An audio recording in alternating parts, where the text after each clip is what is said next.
Hello friends, मैं Aryan Shukla business adviser YouTube channel business idea पर आपका स्वागत करते हैं।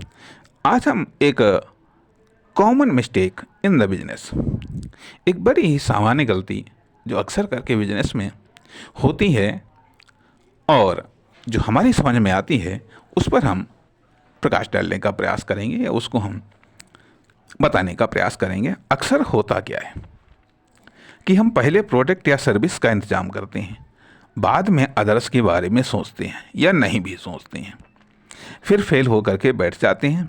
ये शॉर्टकट टेक्नोलॉजी या कॉमर्शियल अनैतिकता या कॉमर्शियल क्राइम का सहारा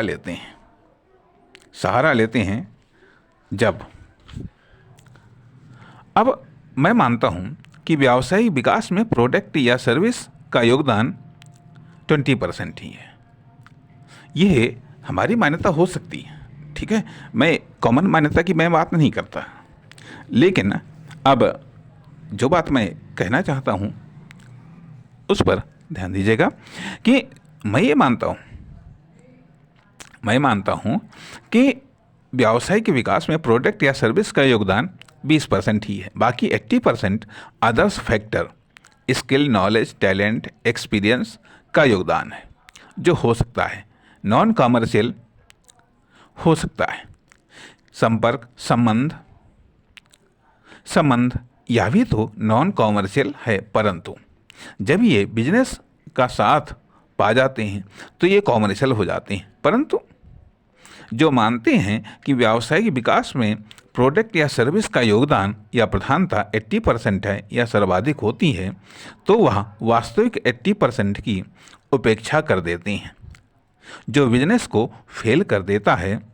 अर्थात बिजनेस का 20% भाग जो प्रोडक्ट या सर्विस के रूप में दिखता है तथा शेष 80% अनविजिबल होता है, 20% विजिबल होता है, जिसमें 20% फीलिंग्स, 20% एक्सपीरियंस, 20% दूरदर्शिता व 20% अनिश्चितताओं का होता है। आप 20% ही दिखने चाहिए, 80% रिजर्व में रहने चाहिए। 20%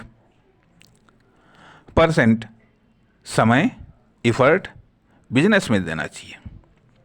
20% समय, इफर्ट, इन्वेस्टमेंट बिजनेस में देना चाहिए। 80% समय, इफर्ट, इन्वेस्टमेंट फील्ड में देना चाहिए या करना चाहिए। अर्थात आपके लिए आपका बिजनेस, फर्म, दुकान, कंपनी, प्रोडक्ट या सर्विस 20% ही इम्पोर्टेंट होना चाहिए। 80% फील्ड व फील्ड के बिजनेस, फर्म, दुकान, कंपनी, प्रोडक्ट या सर्विस इम्पोर्टेंट होने चाहिए और इम्पोर्टेंट रहने चाहिए। कारण अब आपको प्लेस और स्पेस को डेवलप करना है। सही चलोगे तो कस्टमर, सेल्स, इनकम, इन्वेस्टमेंट का डेवलपमेंट होता रहेगा। गलत चलोगे तो चलते तो रहोगे, परंतु कस्टमर, सेल्स, इनकम, इन्वेस्टमेंट घटता रहेगा। अतः चाल सही रखो, लाभ हो या हानि, प्रॉब्लम आए या संभावनाएं मिलें या दिखें, इसलिए अपनी चाल को सही रखो। धन्यवाद, नमस्कार।